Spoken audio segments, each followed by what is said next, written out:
What's up, guys? It's your boy Vito, and I'm in a state.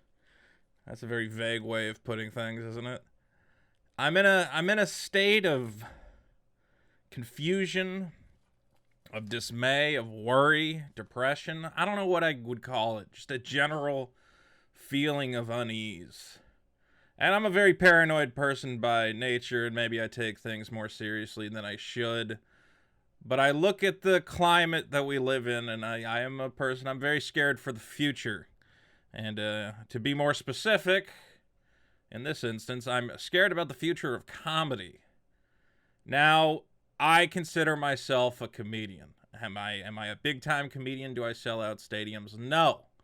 But do I attempt to make people laugh do I consider that kind of my passion in life? Yes, I do. I think jokes and comedy and it's the most important thing in the world to me, and frankly, I don't understand this universe without comedy. I don't understand how anyone makes it through the day without the ability to take a look at the world around us and kind of make fun of it at times.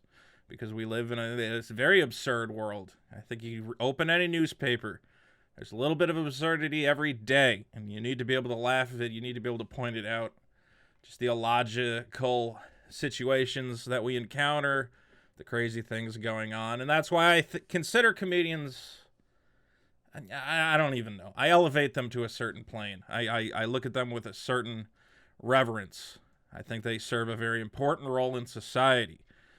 Big-time comedians, I don't know who to name exactly, but obviously at the top of that list is going to be a guy like Dave Chappelle. Now, Dave Chappelle, I look at a guy like that and I say, I look at him like Mark Twain, another great American humorist. This is a man who I hope will go down in time in the same way that Mark Twain did. Okay, just a man who took the events of his day and pointed out hypocrisies and really made people think. And made people think in a way, my cat right now is trying to make it so I'm in the middle of I'm putting my soul into this thing. You're shaking my monitor, you fucking cat. I really do like Dave Chappelle. He's one of my favorites. And I think he's a brilliant man. I think he does brilliant work. And I think anyone who hasn't watched his most recent Netflix special is doing themselves a great disservice. Dave Chappelle's Sticks and Stones. It really is just more, I don't know. It's like being alive at the time of Mark Twain. It really is. Imagine being able to, attend a reading of his in person. We're in the presence of a living legend, is how I feel. I don't know why Mark Twain is who I'm hung up. I'm trying to think of famous humorists. I don't know, Charlie Chaplin. But you know what I'm trying to get at. Anyway, so a couple things happened. Dave Chappelle has a new comedy special, and yes, comedy is controversial. And obviously we live in a time, I don't know why it needs to be as controversial as it is now, but now is probably one of the most controversial times for comedy. I've never seen this. It's insane. I mean, back in the day, sure, you expected maybe the religious right would get up in arms about what was right for our children, and what met the standards of obscenity. But thankfully, we mostly got past all that, and now we're encountering a new, perhaps even more perverse evil. This morality police, who just are able to find offense with anything. They're scary people. I joke around, I crack jokes, but literally, I can't. I'm a paranoid person. I read 1984 and I go, yeah, that could happen.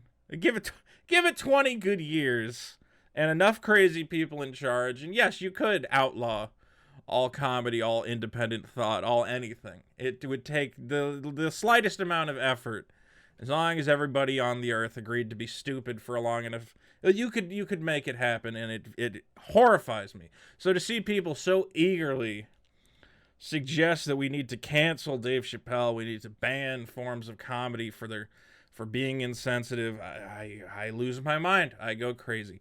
And that brought us to the first great offense that I saw, which was on Netflix.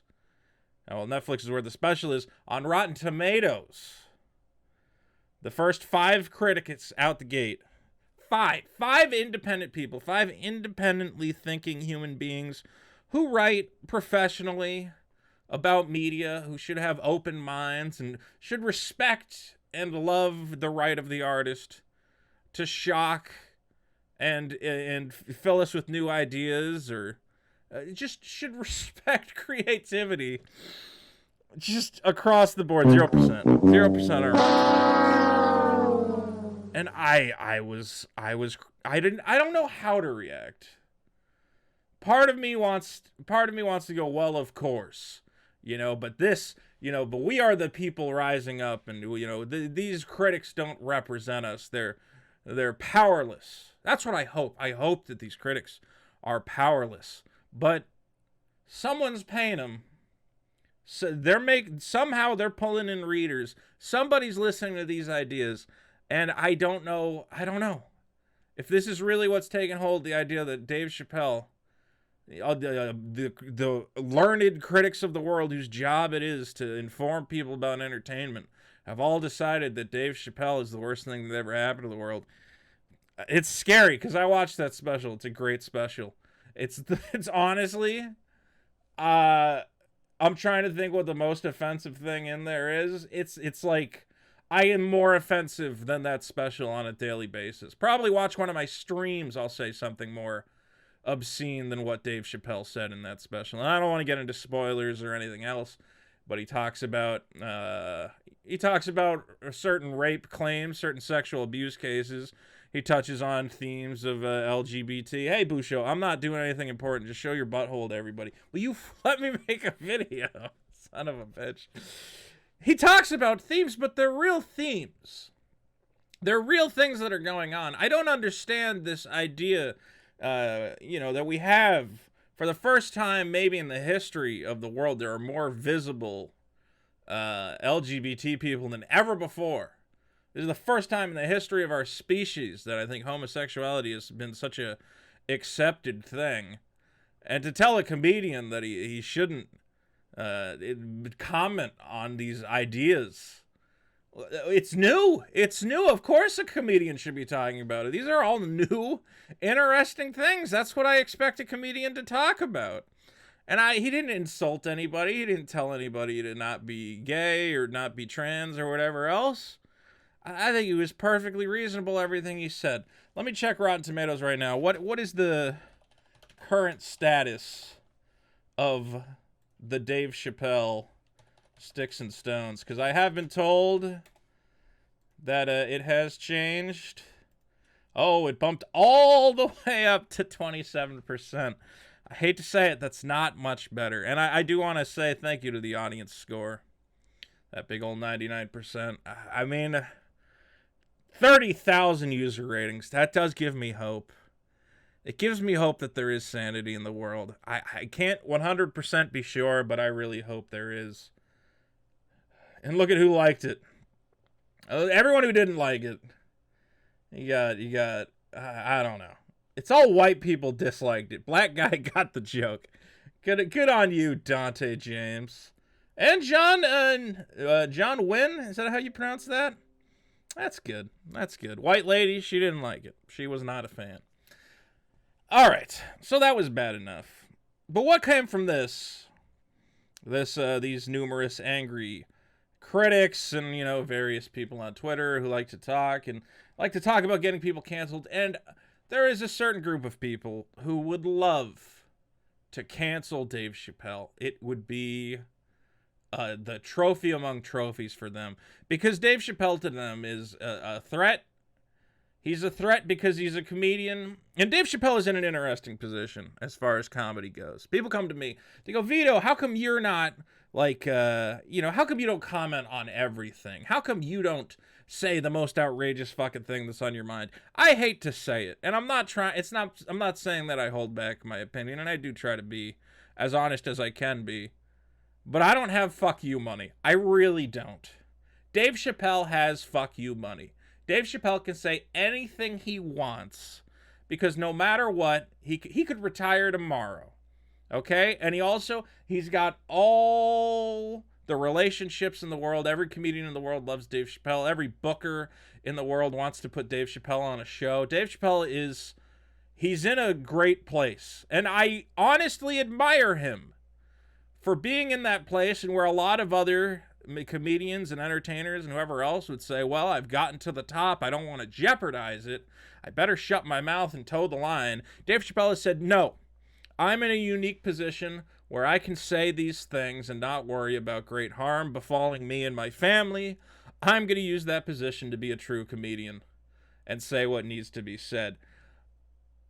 It's a very interesting thing for a guy like me, because I'm not in that position. I have some jokes that I look at those jokes and I go, I couldn't tell those jokes right now. It's too risky, because you know what? I don't have the power Dave Chappelle has. If one of these writers, one of these Slate, Atlantic, Salon writers, there's no reason for them to write about me now, but let's assume that I start getting somewhere in my life, start getting somewhere in my career. If they decide to write one piece about me and put me on the radar of the cancel culture vultures, okay, and those people are going to have the ability to call up venues where maybe I do want to organize a show, or maybe I have an event, whatever else. You know, I go to conventions, can call up a convention and go, hey, are you going to allow that hateful bigot Vito Gesualdi who made this horrible joke to come to your convention? Okay? Because if they call them up and they say, hey, are you going to let Dave Chappelle come to your convention? You know what the convention organizers are going to say? Of course it's Dave Chappelle. Fuck you. Get off the phone. But if they hear Vito Gesualdi, hateful bigot, they're going to go, I've never heard of this guy before. Of course I'll cancel him. I'm all on board for the canceling because I have no stake in this claim. Up-and-coming comedians, I don't know what level you got to get to the point where you're never untouchable today. Even Chappelle is not untouchable. They want to cancel him, but he is in a position where it's very hard. He has a couple things going for him. One, he has so much money that he doesn't care. He's not going to be cowed by the crowd. I don't know if I'm saying that right. The crowd is not going to silence him because he doesn't care. Okay? At the end of the day, if everybody hated Dave Chappelle, he would just laugh in their face and keep going because he's made it. He's made it. He's on top. There's nowhere. You can't knock him down. And that infuriates these people because they're used to canceling people who can be canceled, who will desperately offer apologies. My God, I'm so sorry for the horrible things I've done. Please don't cancel me. And they hate that Dave Chappelle is so untouchable. And Dave Chappelle, not to get weird, and I don't want this to come off as a racist thing, he is a black man who has lived the black experience. And it's very hard to go at a black creator, an independent black creator, and try to cancel someone who's made something of themselves despite whatever hardships come along with the race relations in America. It looks bad. Okay, it's very hard. Canceling a white guy, easiest fucking thing in the world. We hate white people; they're the worst. Okay, this is getting I'm getting too into the racial aspect of things. But really, if you want to cancel someone, a white guy's easy. Louis C.K., easiest thing in the world to cancel that guy. It takes no amount of work. He's fighting his way back. Dave Chappelle, that's a fight. Okay, because he's a real minority. He's a minority, and he does good things. He's also a great guy, and he donates a lot to charity and stuff like that. And they hate that, which brings me to what I wanted to talk about, or at least what caught my eye. And this is horrifying. And again, I'm a paranoid person, and maybe I take stuff too seriously. But I saw this article, and I went, "My God, is this what's coming?" It's this article here from Out. Anderson Cooper was at the homophobic Dave Chappelle show. Okay. So, this is fucking terrifying if it becomes a trend. Now, I don't think it will be. I'm betting that it won't be. I'm hoping that it won't be. But the mere fact that a writer could come up with this idea and pitch it to an editor, and an editor would approve it, I'm like, if this starts a trend in media, if as a kind of thing that people write, I'm going to jump off of. This is insane. This is horrifying. So as we discussed, Dave Chappelle, first of all, it goes right into saying homophobic Dave Chappelle show. Not questionable Dave Chappelle show. Anderson Cooper was at Dave Chappelle show that told, questionable jokes. They've decided, they've given him a definition. It was a homophobic show. The show was against gay people. That is the official stance of Out magazine. Out is a gay publication. And they're, I've had some people say, oh, they're not a big deal. Why are you worried about this article? They've got 250,000 Twitter followers. They have a publication or a circulation of, I believe, 250,000 copies of the magazine every month. They're not nobody, man. People are seeing this. People are reading this. Okay, so we discussed Dave Chappelle is very hard to cancel. Very hard to cancel Dave Chappelle. Everybody loves him. He is a black man in America who struggled to make it, and he made it, and nobody wants to take that away from him. But it is much easier to cancel the white people who were in the audience. This is spooky fucking shit. Now, first of all, Anderson Cooper is a gay man, so this seems like a bad choice to go after as well. But they want to say Anderson Cooper did a bad thing. Not that Anderson Cooper said anything about gay people or said anything homophobic or participated in anything homophobic, but he went to what they have decided was a homophobic show. They are casting blame at Anderson Cooper. They are basically saying he is a bad gay man. He does not deserve to speak for the gay community. I mean, let's be real. When you write an article like this, what you're saying is other people in this community, please go and shame Anderson Cooper for this horrible, horrible thing that he's done. Now, I haven't seen evidence that people have followed up on this bait. Again, this is some very tough bait. This is the first time I've seen this insane tactic. But they tried it. They are trying to say that not even by being a comedian. Before we would cancel the comedian, that was it. You get rid of, we hate this comedian, he's awful, let's cancel him. That was the scope of their outrage. They're now going to cancel people who just happen to see the comedian. They want Anderson Cooper on his hands and knees saying, I can't believe I went to that horrible Dave Chappelle show. I fully apologize to my brothers and sisters in the gay community.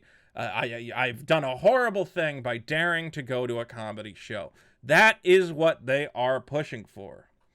Let's read this article. This is literally just, talk about guilt by association, just terrifying. Dave Chappelle has been criticized in recent days for a Netflix stand-up special in which he refers to transgender. I don't want the. Let's try to skip over spoilers. I don't even want you knowing the premise of the jokes. As it turns out, go watch the special. Please do yourself a favor. As it turns out, the comedian had a famous fan in the audience that night, gay CNN anchor Anderson Cooper. Notice that they do talk about his sexuality, because again, that's pertinent to the story, because he's betrayed the gay community by going to see a comedian. This is nuts. Fans have been tweeting screenshots of the newsman. People saw him in the audience and were sharing pictures of him. Okay. Yeah, people were excited to see a familiar face in the audience of the Dave Chappelle special. That's fun. But while Cooper's face is clearly visible in the crowd, two other celebrities appear to be sitting in the same row. Singer John Mayer and gay Bravo host Andy Cohen. Again, need to bring up his sexuality. I assume, they don't say straight singer John Mayer. I assume it's to say that they are being bad members of the LGBT community, because the narrative they want to spread is that all homo or LGBT people, regardless of who you are, you should all be against Dave Chappelle. That seems to be what they are suggesting. And it's this image here. Christ. This image to me, you have this black and white crowd shot, and they've got this red circle around them. It's like they're pouring through, I think somebody on Twitter pointed this out, it's like they're at the Nuremberg trials, trying to figure out which German soldiers were working in the Nazi death camps. And they have some grainy photo, and they're going in. As you can see, they attended the subversive comedy. I was trying to do a German accent, and that did not come across. I'm real bad at accents. Can you believe this? These horrible men dared to go. Oh my God. This is so spooky. You expect to see this like, oh, we caught these guys at a KKK rally, Hey, look, Andy Cohen was at a KKK rally. He was at a fucking comedy show, bro. They talk about how both, all of these people have known Chappelle before. Anderson Cooper has interviewed Chappelle before. Uh, After those remarks, I don't want to talk about the jokes he got into, but yes, he did make jokes that covered LGBT topics, and I don't want to spoil any of the jokes. Go watch the special. Come on back, and then we can come back and talk about it. But basically, they go on and on. They basically are. I hate this. Put a spoiler warning at the top. Say, go watch the special before you come here and we spoil every single joke. But yes, he had multiple jokes about race, about LGBT, about anything under the sun, sexual allegations. Cooper has not responded to any tweets calling on the comic to apologize since the Netflix special dropped 4 days ago. Journalist Ernest Owens said the special furthers the dehumanization, marginalization, and stigmatization of trans people, while film critic Danielle Salzman wrote it was infuriating to see Netflix give money to a man punching down at a marginalized community. Okay. Ernest Owens, bringing up transgender murder statistics. I don't want to get too deep into this. 15 out of 16 transgender people murdered this year were black. Yeah, that's horrible. Only 15 transgender people were murdered this year. Do you know how low a murder rate that is? Like, if you converted to be transgender, you're basically becoming Superman. It's for some reason, transgender people, they just don't die. I don't know why. It's very interesting. 15 people, or 9 months into the year, only 15 of them are dead out of a population of, I forget, 1.4 million or something. They have a lower murder rate than most populations. And I hate this argument that because 15 transgender people were murdered, you can't make... People are murdered... first of all, if it was 15 transgender, hate crime murders, you might have a point. Okay? If all of these people were murdered for being transgender, yeah, that would be a hate crime epidemic. But a lot of the time, it's like, oh, it was a robbery gone bad. He didn't kill her because she was transgender. He killed her because he was trying to get her purse. It's different. So the idea that because everybody's from every demographic gets murdered, that's like saying we can't joke about white people because white people get murdered. Everybody's getting murdered. Okay? Yes, there's no hate crimes against white people, mostly. And somebody's going to argue with me in the comments about that, I'm sure. But it's a bad argument. Yes, Dave Chappelle is allowed to joke. Again, my God, this is the first time in the history of the world that turning your penis inside out is an act of great courage and bravery, for which you are applauded and told that you are living as your truest self. That's a new idea. That's a new idea that we need to be able to comment on. You can't just say it's brave and wonderful and have nobody, but nobody's allowed to talk about it. Just like, he didn't even say anything. These people, they have no love for comedy. I want to see who was asking Anderson to apologize. Because he says here, has not responded to any tweets calling on him to apologize, but they do not link to those tweets. I don't even know if those tweets exist, and I really hope they don't. If anyone's asking Anderson Cooper to apologize because he was in the audience of a comedy special, the leaps of logic, the leaps of faith. The man, again, was not attending a Klan rally. Okay, I could even understand if you wanted to apologize for him going to a Trump rally. If you hate Trump that much and you go, Anderson Cooper, CNN host, how could you support Trump? I would even think that maybe you have a political point. He was in the audience of a comedy show. At no point during a comedy show do they give you a printout of every joke that the comic makes, and you have to initial next to each of them to show that you fully endorse the joke and would make it yourself. Anderson Cooper, John Mayer, and Andy Cohen are the targets. These horrible, horrible men who, again, you could cancel John Mayer. I think John Mayer almost got canceled once before. You could cancel him again. That's what they want, because it would be much easier. Dave Chappelle, it's hard. Everybody loves Dave Chappelle. Very hard man to cancel. These white men, though they are gay, you can cancel. Gay white men are losing their uncancelable status pretty quick. It is not too hard to cancel a gay man in today's America. So they're looking for the easier target, and I can't wait to see where this goes. You know, I'm thinking about like Kanye West. Kanye West comes out wearing he's worn a Trump hat. He supported Trump. They tried to cancel Kanye West. It also didn't work. You can't cancel Kanye West. It's kind of got the same sort of thing as Dave. He worked to get where he is. He's a marginalized member of a marginalized class, and we respect someone like that who has talent and works their way up. But are we going to see now, like, hey, did you hear this white celebrity says they love Kanye West? Let's cancel them instead. Like, what are we going towards? Anyway, like I said, is this a trend? Probably not, but I'm a paranoid person. I get very worried. I see things, and I worry about them starting to become trends. If this is the start of a trend, it's the worst trend. I hate it. Everything about it horrifies me. Thank God I have a cat to walk across my desk and show me her butthole. It's the only thing that keeps me sane in this world. Ladies and gentlemen, this has been me, your host, Vito Gesualdi. I gotta go play with this cat, apparently. If you like this video, please do like and subscribe. We got more cool videos coming soon. Scraps, say something. Say something. What do you think? Should we cancel the mean black man or his white friends? No? Yes? Like and subscribe? Okay. I love you, baby.